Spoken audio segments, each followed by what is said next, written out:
I'm Brave Dave. I'm just on my way up Crib Goch from Penny Pass. I'm running the horseshoe in this grey, windy weather just because exercise is good. But as I was coming up here, I noticed all this.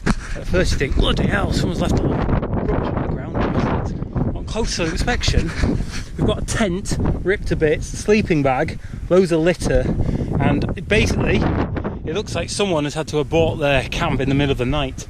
If you look at this tent pole is completely split and broken. So my guess is, like, while camping here, wind properly kicked in, probably rain as well, ripped the tent in half because it's just a cheap, crappy tent, and they've had to grab what they can in the middle of the night and head down and just leave everything else behind. Let that be a warning: don't get cheap, shitty tents for wild camping. I've been in a good tent in a storm in Scotland with Jonathan and Tristan, and that was pretty scary, the way the tent was like caving in under the pressure of the wind. It didn't break though because it's a tough tent, but it was properly straining under the pressure. I'd like to think they're going to come back and clean up behind themselves, but we'll see. Probably not, let's be honest. Anyway, I'm heading off into Crib Goch in bad weather, and my trainers, this is the last outing they'll ever have. They are completely worn out and splitting.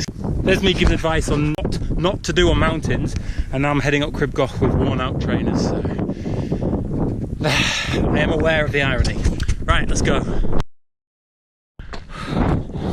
Funny little thing happened then. Coming up Crib Goch still, no one around because obviously the weather's awful. 3 people coming down, past them and say hi, and one of the guys goes, "Are you off YouTube?"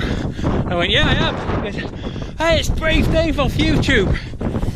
All 3 of them had headed up Crib Goch earlier, and he was talking about me, because I'm saying, "Oh, there's this crazy guy, climbs Crib Goch all the time, runs along it and stuff." They said they got up there, the weather's so bad up there, he lost his bottle, and they all turned around and came back down. And then as they're coming down, they bump into me on the way up. So that's funny. So I was chatting to them for a little bit, and I said, "Mate, there's nothing wrong with turning around when you go up Crib Goch. If you don't feel confident doing it, just get out of there, go back down. The mountains will always be here another day." Because they said, "Oh yeah, we're just talking about you on the way up."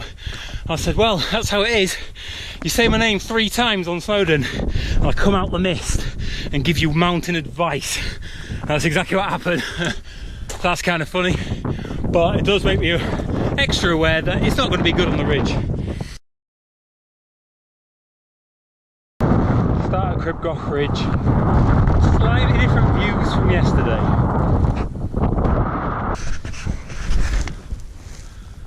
That's the mountains for you. You can change that this in 10 minutes, never mind 24 hours.